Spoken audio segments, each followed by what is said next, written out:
Welcome. My name is Stephen Sindoni. Thank you for tuning into the program, The Loss of Liberty. My guest today is Chris Bard, and he'll be my co-host. Chris is a fellow Hollow Earth researcher and good friend.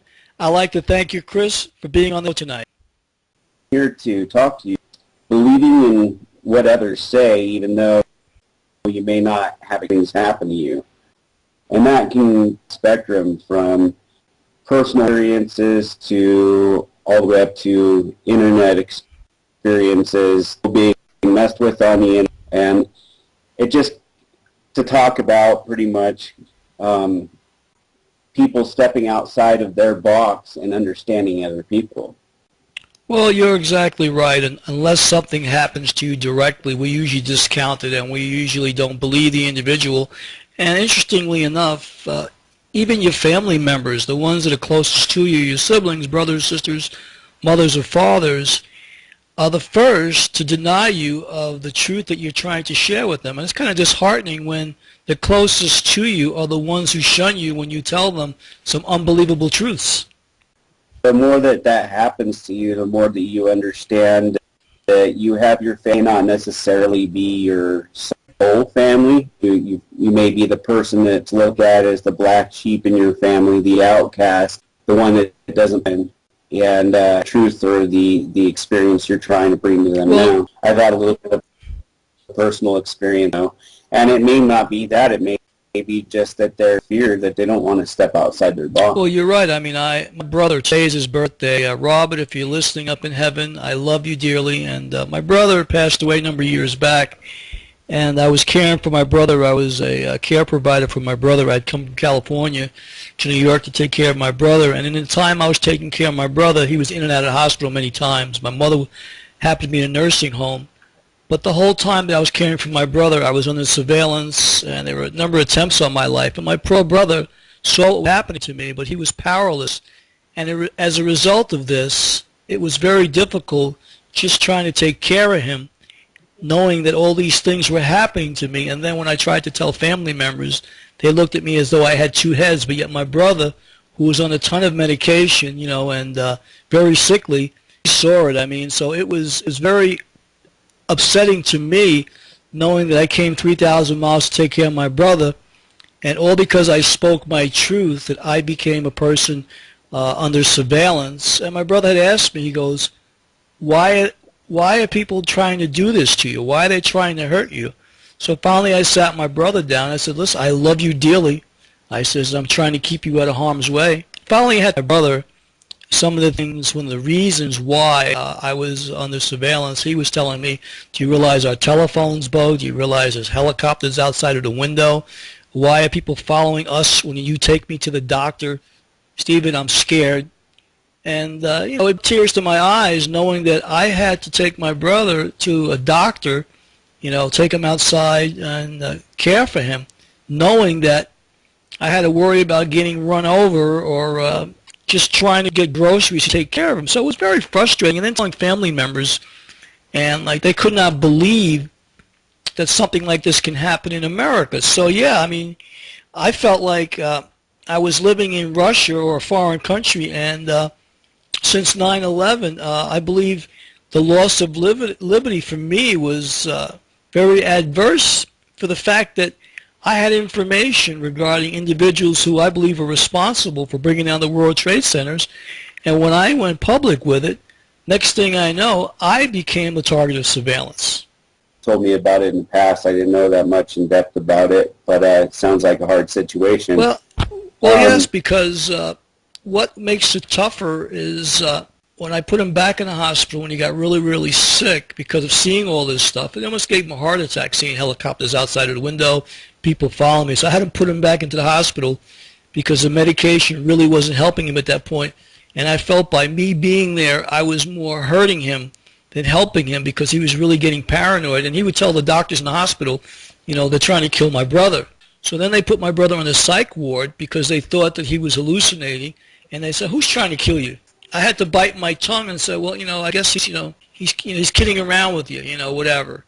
And when I leave the hospital, it would bring me to tears knowing that he was trying to alert them, but they thought he was bugging out and they were giving him more medication, and like it was just tearing me up inside. So I was caught between a rock and a hard place, knowing that as I left the hospitals, I have helicopters above my head and people following me, people bumping into me, people threatening me. As I stepped off the sidewalk, cars were trying to sideswipe me. It became a constant cat and mouse game. I had the landlord in the building that I was in. He goes, every time you come from California, he goes, we got surveillance here, we got helicopters. He goes, what'd you do? I said, tell the truth. I want people to understand the way it is. An aspect on this is that of the knowledge in the Bible, one of the control factors they use is that any new knowledge of the false prophets Bible. So they control you against any new information that way. Introducing to you in science that we have to touch, taste, and smell to know things. We have to have 100%, but there is also the fact that the things that they present to us direction, and therefore that's the way it is. It's that mainstream, and you bring out an idea that's Sir Edmund Halley, who found Halley's Comet, said the Earth was hollow out in public, and he was the same thing. And there's a prime example of information, and the more deal is look as they take it forward down your throat. So now people that are cutting edge, all these new finding out new things, they're fighting very hard to suppress the information that we have. They'll go as far as cutting off our Skype channel, interrupt our videos, interrupt our website. I was a little bit skeptical about the things that you would eat until I started developing what they literally do is disappear and go to change page and it deletes all the information you just put up to. You co-host or help produce a show, enlighten the people a little bit about what you faced in just the last few weeks as you put some very important videos up about Obama, the assassination, 9/11, and Hollow Earth. Well, the first thing I run into trying to put up JPEG photos, I can't put up photos. I even send the photos to Blog Talk Radio themselves for them to put them up, and they go, we can't even upload the photos. If I title photos, mysteriously the titling is missing. Now, go on real quick. You used to be able to do this in the past, though. This is something that since you started doing this, yes. Correct? These are things that worked at the beginning, but no longer work because somebody's gone in and corrupted the Oh, that system. is exactly right. I mean, my passwords every day are compromised. I change my passwords as you would change your socks. If I don't do that on a Windows-based system, they will be in the system. For example, we'll talk about email, for example. For those listening, I want to share with Reality 101 on the internet. I could send out 100 emails, and 100 people will not get my email, and not one will respond. If I don't call that individual and say, oh, by the way, did you get my email? They'll say, no, I thought you dropped off the planet. So consequently, people such as myself are having their First Amendment rights violated by email, reading my email, deleting my email, and so that's been a big problem. Email, for example, I've got YouTube sites. I've had people change my passwords on me. They delete my comments. All the buttons on YouTube did not work. The only button I think works now is the dislike button. My counter has been frozen. I don't even reach 301. I might reach 30 or 100. In some countries, I was reaching thousands. On one site, on my Sindoni production site, I think I'm over 2.5 million people. But realistically, and this is just speaking from what I know, I probably have over 100 million views. I'm in 70 countries. I have over 800 videos. And people tell me, why can't we find your video? That link that you tried to send me doesn't work.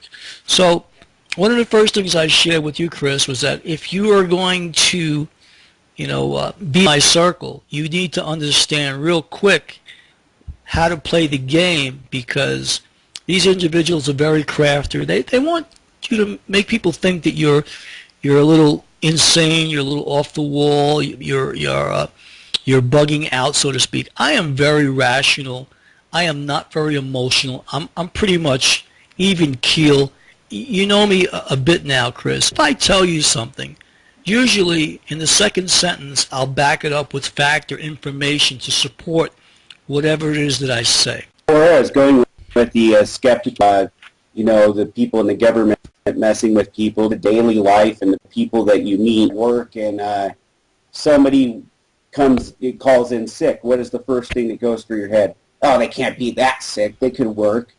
But when you're sick, all of a sudden the table's flipped, and you're the one calling in, and you're like, there's no is people literally don't have any. Rich man doesn't understand the ways and the woes of the poor man.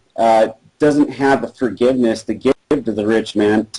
Is understanding that they will not experience, and no person walks the same path. So a person that's psychic intuitive, you may not have any idea how that works. You'll never is psychic intuitive, and they can talk with spirit, and they can talk with people. Well, it's interesting you say that, but because I've had to live outside of the box, and I couldn't hold a conventional job based on the persecution and the constant surveillance, I happen to be a psychic intuitive. Fortunately for me, I had been able to make money in that endeavor, helping people understand some of the things from the other side, and consequently the guides I had, the people who had come through, have got me to this point to make me realize that nothing that's happened to me isn't for a reason. I came in here with a contract to do a certain task.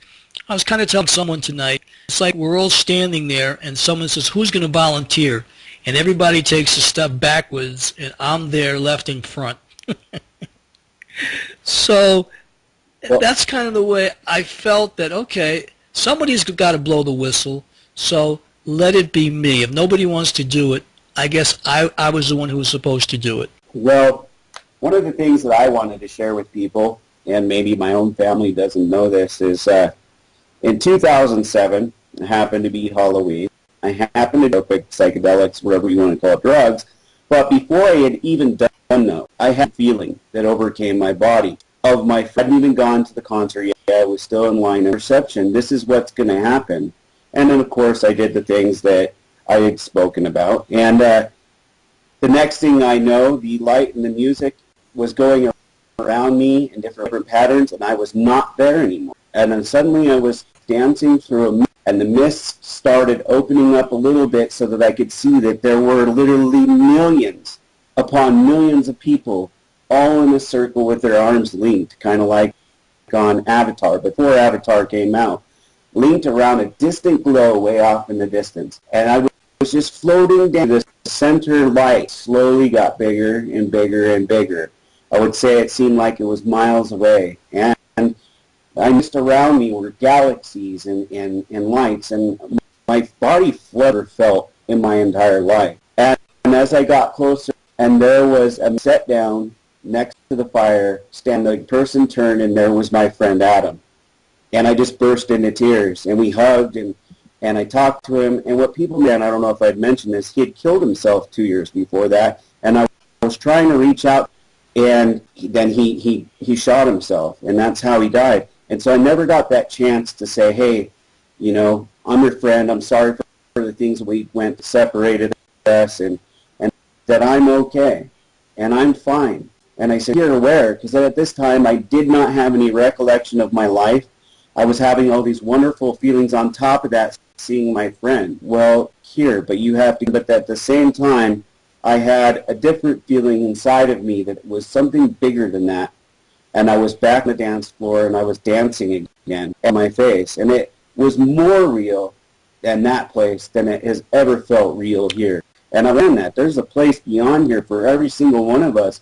And no two people are going to see the same vision when they have one of these experiences. All different, have different destinations. But these people can do what they want. They can do whatever they want. But I'm not afraid to die. When I go, I know I'm going to a better place. And later, consequently, like just after knowing you, I wanted to know what I should do with this information. And I picked grandmother. And I told her the story. And I said, Adam's okay. And she said, thank you for calling. I thought she was going to tell me I was completely nuts. She told me, thank you for calling. I'm glad to hear that Adam's good. Well, there's quite a bit of people that believe in the other side. They believe that people don't die; they live on in another dimension. One of the first things that happened to me, I had a very bad accident when I was about 7, 8 years old. I was in a car accident, and I was almost pronounced dead. And at that point, I went to the tunnel, but I was told to come back because I had more to do. I then went into the mirror. I was out of school for a couple of days because I was banged up and hurt. I had a concussion, and so I really they wanted to make sure that before I went back to school that my vision was okay and that I wasn't throwing up anymore. I had been throwing up quite a bit. But I looked in the mirror and I said, "This isn't my body. This isn't my coloring. I don't have dark hair. I don't have brown eyes. I look different." I picked up a razor and I put the shaving cream on, and my grandfather says, "What are you doing?" I says, "I'm going to shave." He goes, "You can't use that razor." I go, "Why not?" He goes, "Because you're 7 years old, So at that point, well, I knew that I had been here before, and I just wanted to let him know, I understand what you're telling me, but, I'm an old soul. So I then became very close to my grandfather because my parents were on the outs and fighting, and when he died, I took it very, very, very difficult. And a number of years later, after his passing, I was awoken one morning, probably about 6 in the morning, and I heard him call me, and I smell his Lucky Strike cigarette. Now, I don't smoke, and I smelled the cigarette, and I heard him call me, and my grandfather had an Italian accent. He spoke in broken English, and but clear as a bell, I could hear him. I see the smoke wallowing in the whole room, and it's just as though someone had taken a very big puff, and you could smell, Lucky Strike very strongly. And he said, "Stevie," which very few people call me that, "don't take the car out this morning, because if you do, you're going to get killed." I said it a couple times. I says, "Okay, Grandpa." And then I walked around the room looking around to see, if I could see his image, but then all of a sudden the mist dissipated and went away. And then I could see from the window the gleam of light coming through the Venetian blinds. And I look out, and I could see, the sun was coming up now. It was like 6:10 at that point. So I got ready, and I went to work. And when I got to work, I used a company car at that time.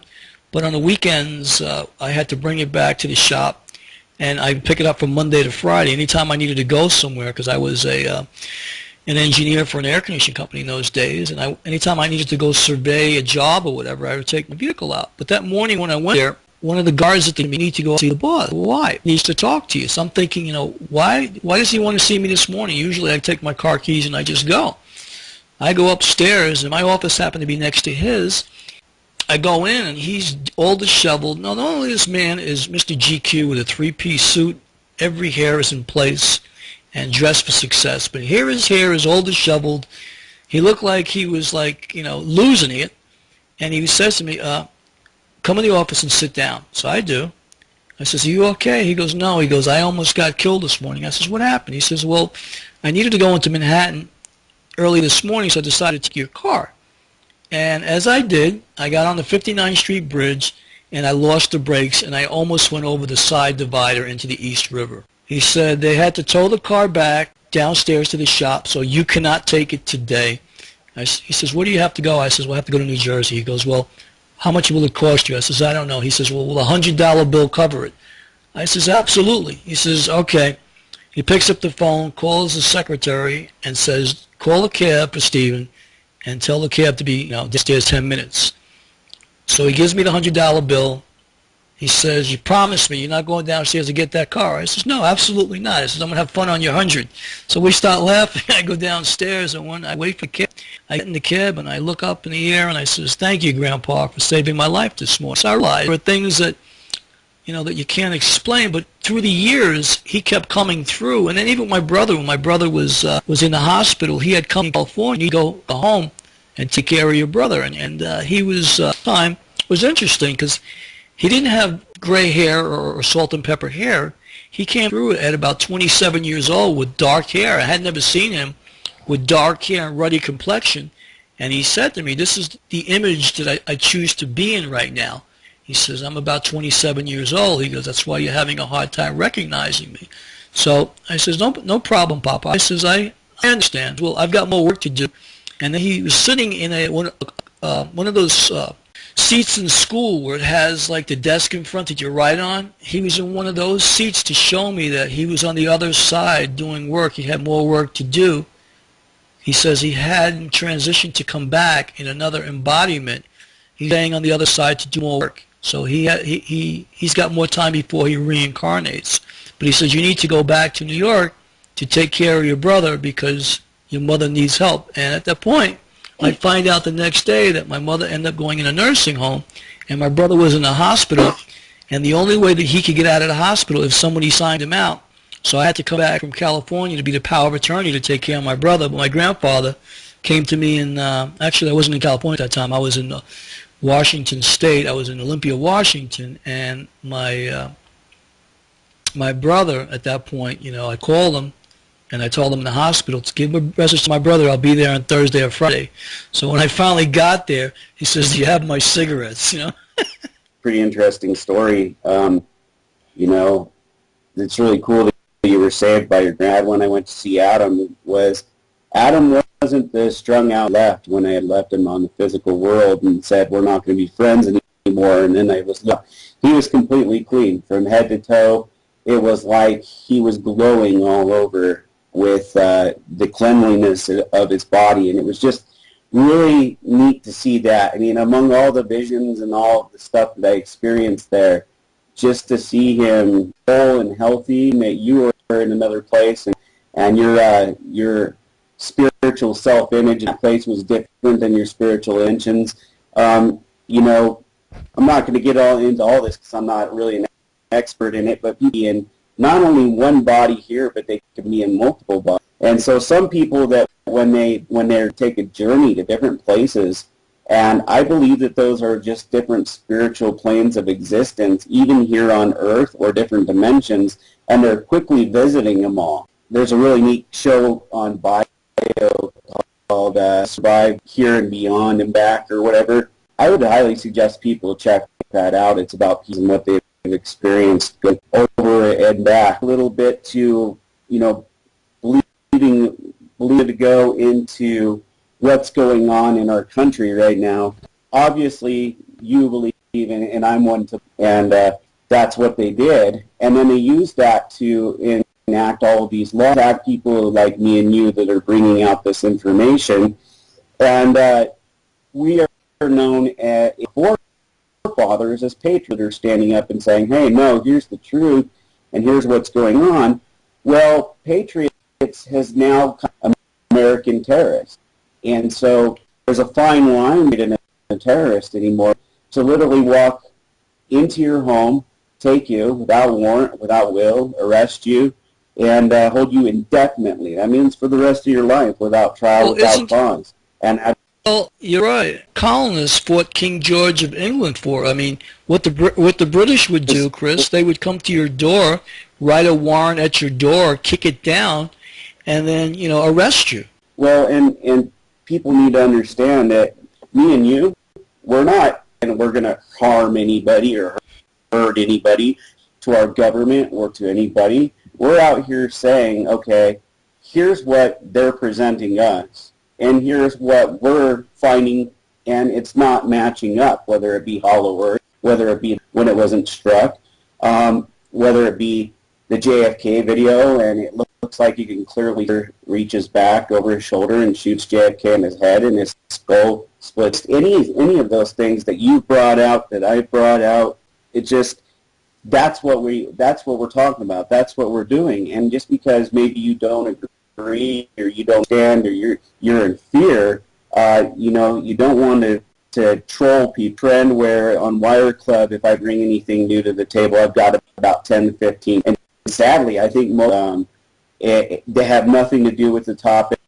and just a new truth. Well, one of the things I pride myself in is the Constitution, and it says the right is guaranteed by the First Amendment to the U.S. Constitution to be able to express your beliefs and ideas without unwarranted government restriction.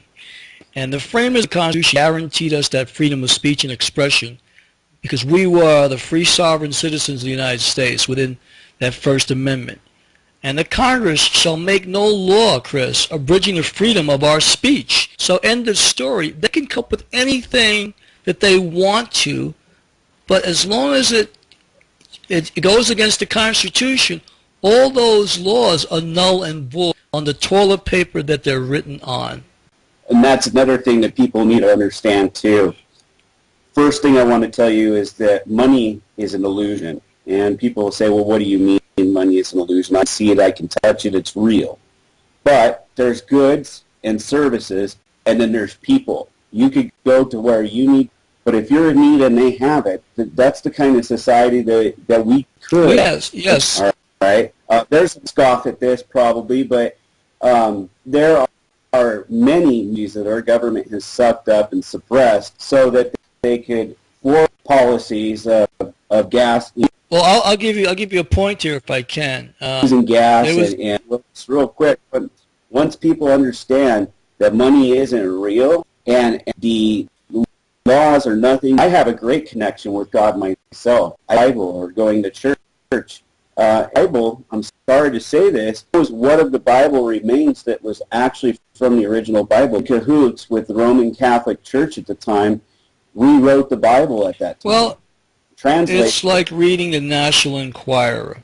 So, I mean, it's all due to interpretation. And, you know, the thing is, people want to believe blindly, like sheeple, rather than be people. You need to investigate everything that you come in contact with to experience it and to listen to someone's point of view.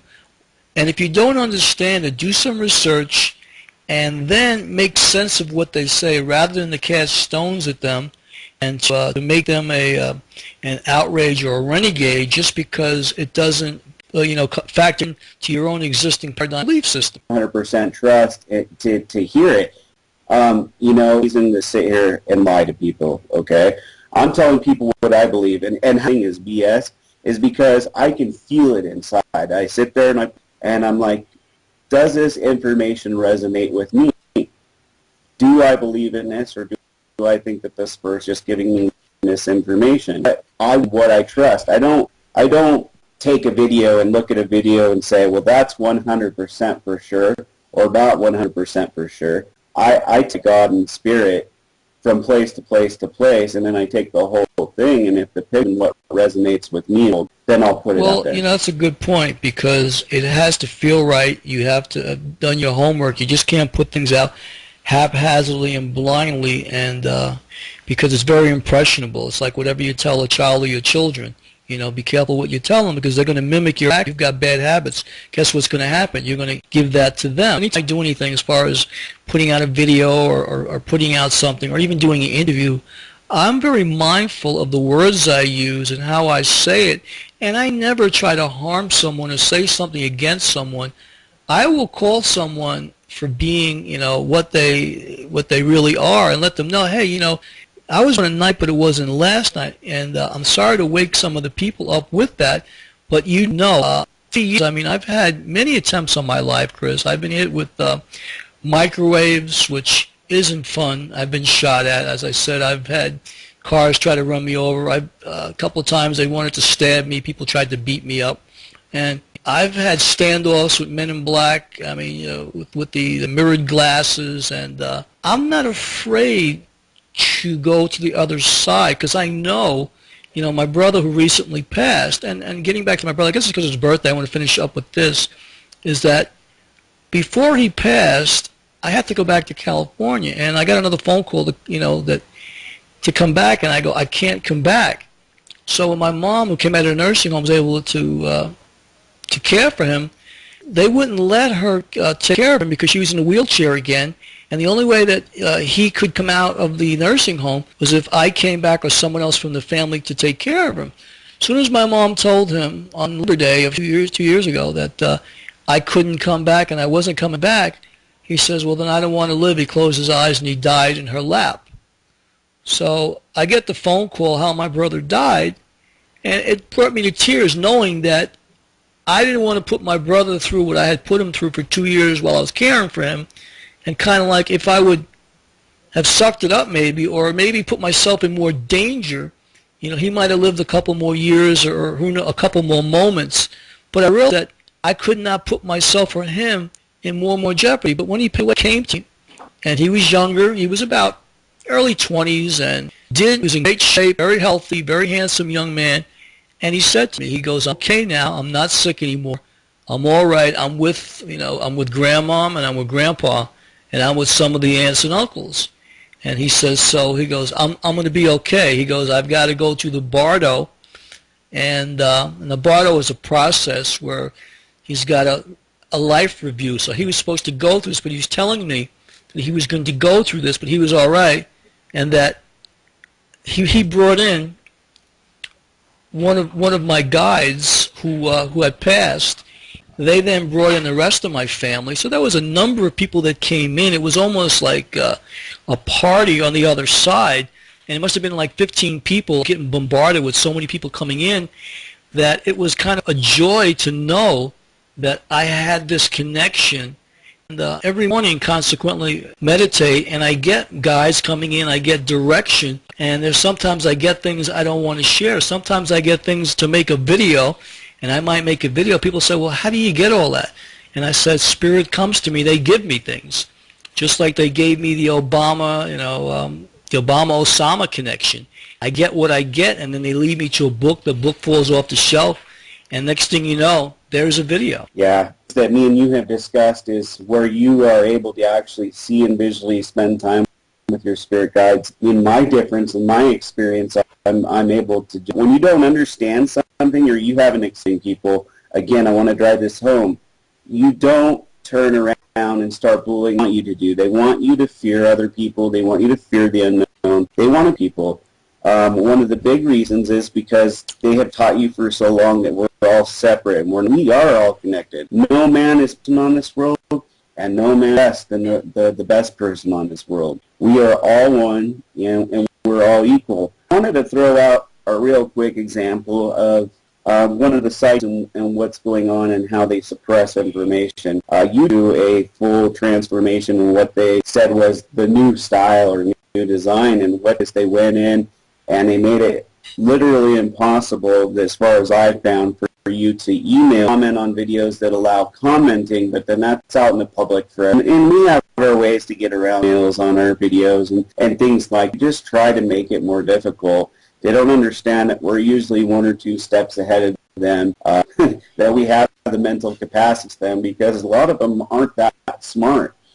When you go to that, how many people have you seen that thought when your brother came in and he said they're chasing you, and they're like, who's trying? They thought, well, he's insane. That's the first thing that came to their head, not exactly. Should we get the police about this? Why is this man saying this? This man wasn't saying this because he was insane, because he literally genuinely had seen and for your life, and people, you had to bite your tongue. That's the way our society is. We need to stop that. We need to start listening to our children. You know, there's so many children out there that get abused, and the parents go, oh, that can't be true. And it's like, where would a child make that up? You know, and it reaches out to every part of society. The internet right now is this anti-pain, and it's even worse on the internet, people. People just tell, a person might come in the room and say, I'm suicidal, and 15 people will type, I'll give you a gun, I'll give you a knife, I hope you do kill yourself, typing that kind of stuff in, and it's just stop paying people each other, stop hurting each other, stop the humanity of what we are, and start making and finding out what's going on and keeping an eye out your window and helperhood that you're in, and let that spread another place. I have a really cool story today. This is just something that happened to me. I was thinking about Jim Carrey, and he used to give out 20. I manifested this myself, but I woke up the next day and out, and this is an example of what happened to me. There was and I was excited. I could go get my kids some ice cream or something, do something that day. And I got to the park, and there was a man pushing the car. And I immediately jumped out and said, hi, do you need a job? It on. Kindness for other people. I asked them to do it. Well, you know, we've come here to be in service to others, and when you don't understand that, you live a very fearful life of other people, other situations, and you don't have the love in your heart. We're here to embrace one another. This isn't a dress rehearsal, and this is supposed to be paradise on the on this planet that we're on, and to allow someone to take away from your First Amendment rights or any of your rights as a free sovereign being is against the Creator's plan. Sphere people, we don't have to live underneath these rules. They're pieces of paper that somebody signed. Well, and that signed it, they signed a better think about that. Do you want people that are corrupt at the very don't look after your interests? Don't I had a situation where I wanted to get some collector's plates for my truck and here in Colony 7. So I wrote my senators or Congress, whoever was in charge, and only one of the two wrote me back, and he wrote me kind of some information about how the change was made, but nobody ever did anything about it.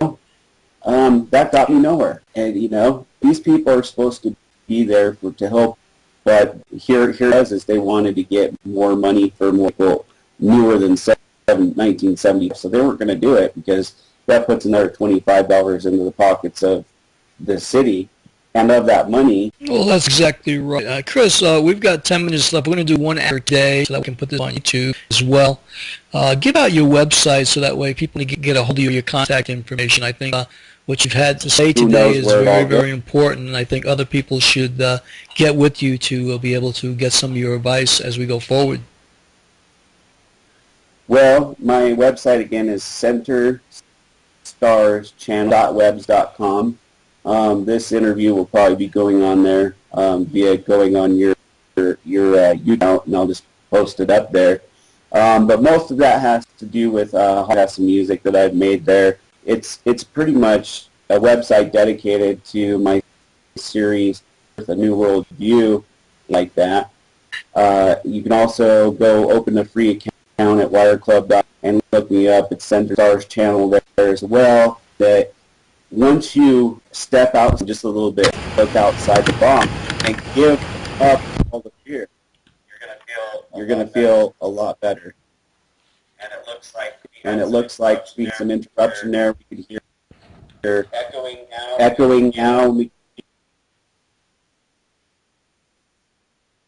Yes, I'm here. I'm not on the keypad whatsoever. Maybe someone else is writing things down as we speak. Maybe they're going to learn from this and share the transcript with the men in pink, possibly. People that mess with us. I'm surprised we made it through this whole. The main thing is that you don't have to spread the word that, you know, we're all patriots. We all deserve freedom. That's what this country. That's what this world's on. But that doesn't come with fear. It doesn't come with money and control and pain and suffering. It comes with people understanding we don't need all that crap. We just need to take care of each other. That's exactly right. I mean, when I used my brother, I guess his birthday today was one of the reasons why, you know, it became important, because I felt guilty, you know, because of his early passing, for my younger brother, no less, to look like my father from the, you know, the sicknesses that he had, and not to be in the great shape that I'm in. Luckily, God, you know, preserved me, and even though I've been through many, many things, I still have boyish appearance, but my brother wasn't so fortunate, being sickly and aged very, very badly because of the medication, all the things that they were giving him, and it hurt me to see that my younger brother had lived such a terrible existence. And I thought about it, well, gee, here I am going through all these things, you know, but at least I'm healthy, and, you know, therefore the grace of God go I, and what did kill me made me stronger, and realized, you know what, I can handle anything. And then when I realized that I had guides, I had people coming in, I had many people coming in, and then I learned more and more and more as a result of that listening. And then I was given warnings. They told me when people were trying to hurt me, when I needed to go left instead of go right, or when someone was trying to put me in harm's way. And I said thank you, and I was appreciative. I had an attitude of gratitude, knowing that because I meditate, because I do spiritual work, because I clear my energy, because I'm committed in listening, I am still here today. And whatever contract, Chris, that I signed on to do when I came in here, I know I've got more work left to do, and I'm going to see the changes in this country happen as we go through 2012. They talk about the shift.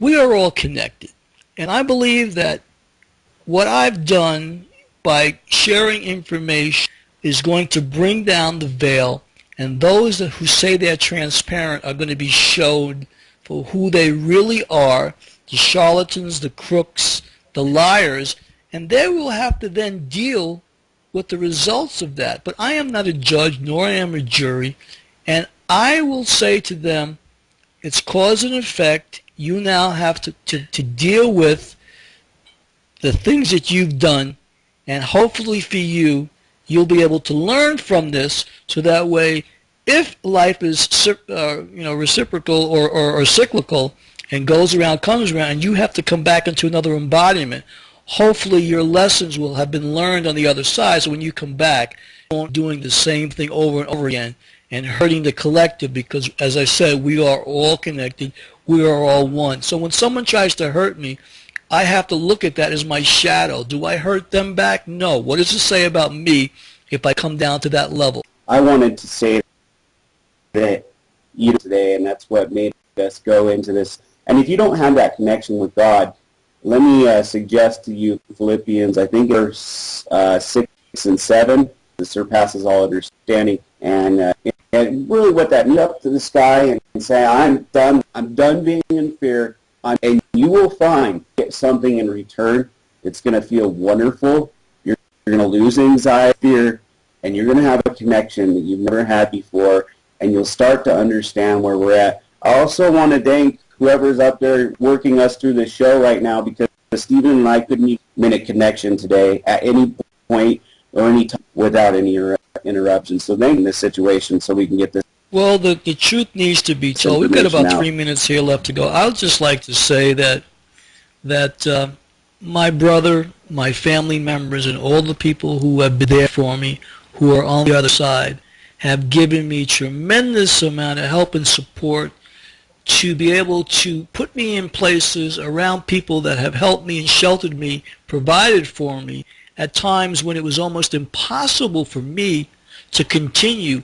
What these people wanted is for me to be on the side of I-5 or some road, destitute, with my hand out, or in a position where they could just have me create my own demise and appear as though I was like off my rocker. But that's never happened, nor can that ever happen, because I write the script and I write the ending, and the ending says that this existing paradigm is going to shift, it's going to change, and we are going to be able to take our sovereignty back.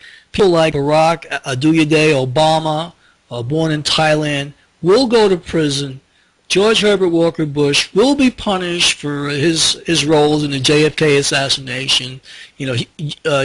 Eugene Thane Caesar for killing Robert Kennedy, who standing behind him fired a shot, the security guard, for killing Robert Kennedy.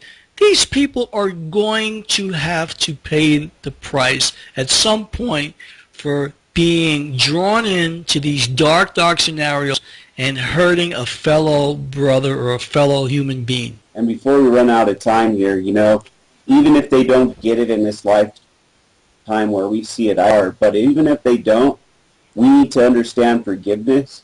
We need to forgive even the worst of our enemies. And the very first place you start with forgiveness. So forgiveness is not people. It's not a word to get away from a situation where somebody's harmed and still have the feelings. Forgiveness is totally just forgive it, move on from it. It doesn't mean you forget. It means that you have now taken and you've handed into the things with Jesus when he once said, laugh at your enemy. Well, and I never understood it. And the enemy's going to hit you, just say, I forgive you, and kind of laugh and turn around and walk away. Well, quickly, I want to say, we got a minute here. Quickly, I want to say, I created a movie called Stop Marconi, and it was a true story. I made it a comedy about what was going on with my brother and myself. And it's on YouTube to watch it on my Sindoni production site. My brother's coming through right now to tell me that I made him a star before he passed on. I'm proud of the movie I made for him. But I had to make a joke out of it, because even though I was going to that's what my sanity in that, to trust that it's all an illusion, it's all how we see it, and as long as I didn't buy into it, then I was going to be okay in the long run. I want to thank you, Chris, for allowing me to share some of this information with you. This show has been many, many years in the making, so I want to thank you for today, for coming on and having this conversation with me, and I want to thank you, the listeners, for spending the time. Chris, would you like to say anything before we break? I'll just plug that video one more so we'll hear everything you say and then I'll forget it. So maybe your brother wants Well, it's on youtube.com/Sindoni Productions. The name of the video is Stop, S-T-O-P, Marconi, M-E-R-C-O-N-I. Stop Marconi. Rhymes with Sindoni, so you realize I wrote it because it was a true story.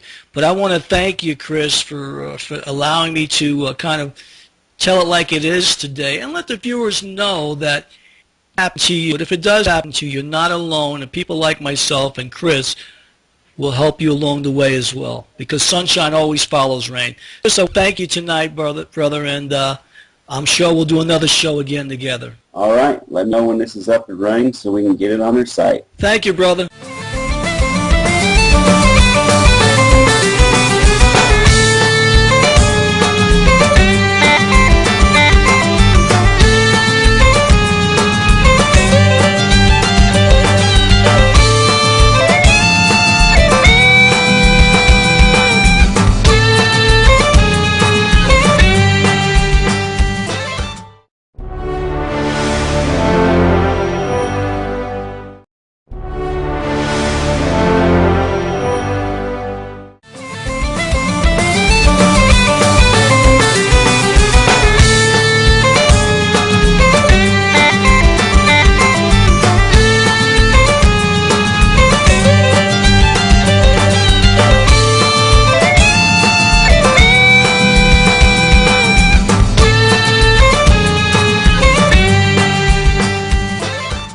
Welcome. My name is Stephen Sindoni. Thank you for tuning into the program, The Loss of Liberty. My guest today is Chris Bard, and he'll be my co-host. Chris is a fellow Hollow Earth researcher and good friend. I'd like to thank you, Chris, for being on the show tonight.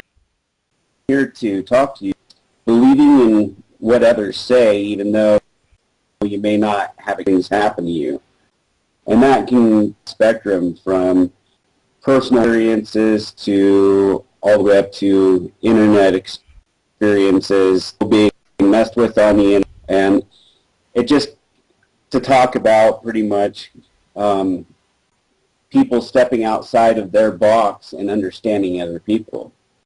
Well, you're exactly right. And unless something happens to you directly, we usually discount it and we usually don't believe the individual. And interestingly enough, even your family members, the ones that are closest to you, your siblings, brothers, sisters, mothers. And when I went public with it, next thing I know, I became the target of surveillance.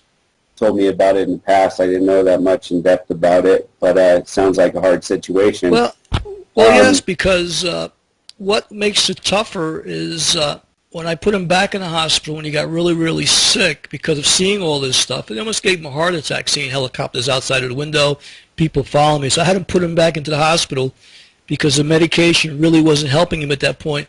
And I felt by me being there, I was more hurting him than helping him because he was really getting paranoid. And he would tell the doctors in the hospital, they're trying to kill my brother.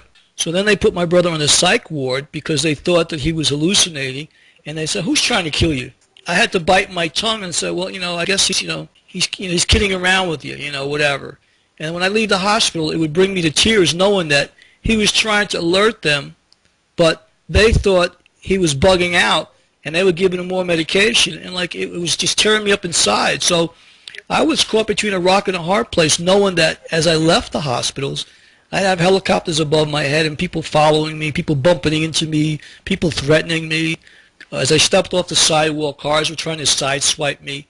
It became a constant cat and mouse game. I had the landlord in the building that I was in.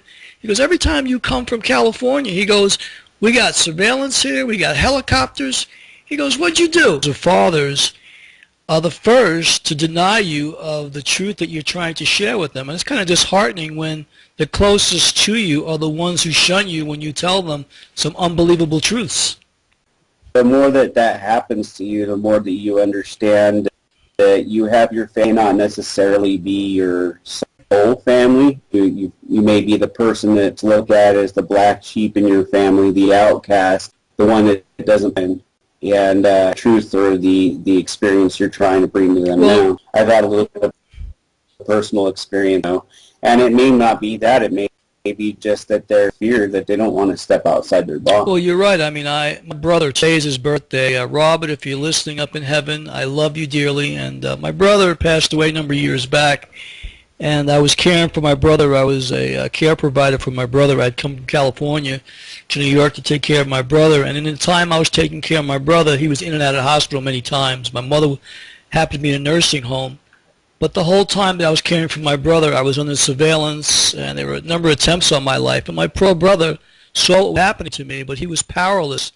And as a result of this, it was very difficult just trying to take care of him, knowing that all these things were happening to me. And then when I tried to tell family members, they looked at me as though I had two heads. But yet my brother, who was on a ton of medication, and very sickly, he saw it. I mean, so it was very upsetting to me, knowing that I came 3,000 miles to take care of my brother, and all because I spoke my truth, that I became a person under surveillance. And my brother had asked me, he goes, why are people trying to do this to you? Why are they trying to hurt you? So finally I sat my brother down. I said, listen, I love you dearly. I says, I'm trying to keep you out of harm's way. Finally I had my brother, some of the things, one of the reasons why I was under surveillance, he was telling me, do you realize our telephones bugged? Do you realize there's helicopters outside of the window? Why are people following us when you take me to the doctor? Stephen, I'm scared. And, it tears to my eyes knowing that I had to take my brother to a doctor, take him outside and care for him, knowing that I had to worry about getting run over or just trying to get groceries to take care of him. So it was very frustrating. And then telling family members, and they could not believe that something like this can happen in America. So yeah, I mean, I felt like I was living in Russia or a foreign country, and since 9/11, I believe the loss of liberty for me was very adverse for the fact that I had information regarding individuals who I believe are responsible for bringing down the World Trade Centers. I said, tell the truth. I want people to understand the way it is. An aspect on this is that of the knowledge in the Bible, one of the control factors they use is that any new knowledge of the false prophets Bible. So they control you against any new information that way. Introducing to you in science that we have to touch, taste, and smell to know things. We have to have 100%, but there is also the fact that the things that they present to us direction, and therefore that's the way it is. It's that mainstream, and you bring out an idea that's Sir Edmund Halley, who found Halley's Comet, said the Earth was hollow out in public, and he was the same thing. And there's a prime example of information, and the more deal is look as they take a forwarder down your throat. So now people that are cutting edge, all these finding out new things, they're fighting very hard to suppress the information that we have. They'll go as far as cutting off our Skype channel, interrupt our videos, interrupt our website. I was a little bit skeptical about the things that you would eat until I started developing what they literally do is disappear and go to change pages and it deletes all the information you just put up to. You co-host or help produce a show, enlighten the people a little bit about what you faced and